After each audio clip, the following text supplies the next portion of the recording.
Hello, welcome to BIMCafe Revit ASAP series, Revit as short as possible. In this video we are going to cover the basics of floors, understanding the floor editing mode, the different options to draw the floor boundaries, and how to slope a floor using a slope arrow.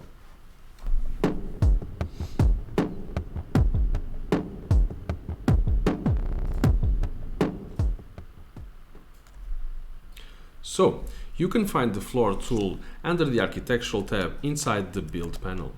Floor, here it is. As you notice, when we shoot the floor command, we enter into the edit mode. In the edit mode, it happens on more complex tools, and this lets you have some more features inside this mode, enable you to create reference planes, to set more options before you finish the element itself. So what's happening here is that we are drawing the outer boundaries of our floor, our loop of our floor, and then we need to say that I'm happy. I need to say to the software that I'm happy with what I have, and Revit will, after that, create a floor based on this sketch. All right, so that's why it's a bit more complex. That's nothing to be worried about. So in this case, I'm going to draw a boundary line. So I'm selecting the boundary line, and I'm going to select the first tool here, line. So I'm going to select this finish face here, and as you notice here, when I'm doing the first line, Revit creates these two parallel lines to the main one. I'm just going to finish here, and this means that this is the nomenclature that Revit uses to define the span direction of the floor.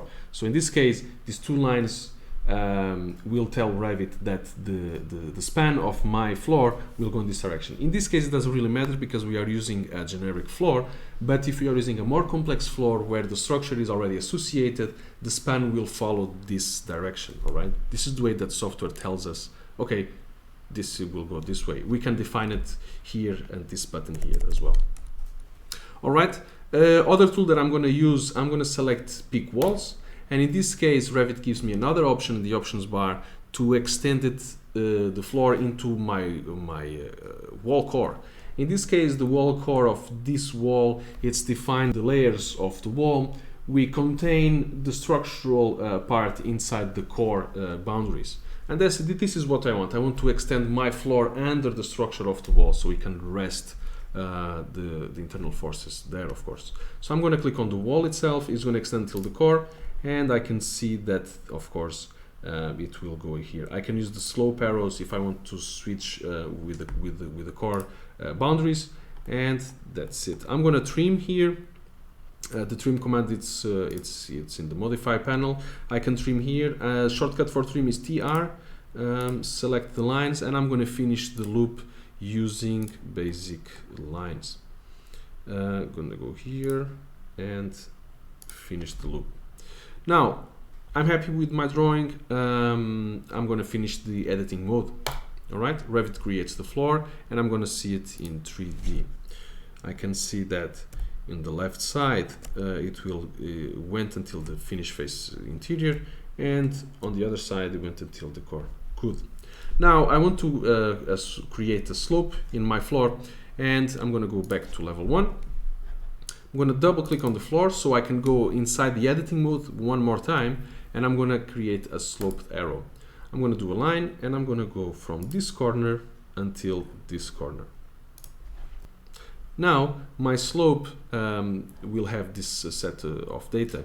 I have the height of the tail and the height of the head in the arrow. I can define how much my slope will go according to this number. So I'm going to define here to be 400, and the head, in this case, this part is going to be 0. So my floor will slope in this direction. All right.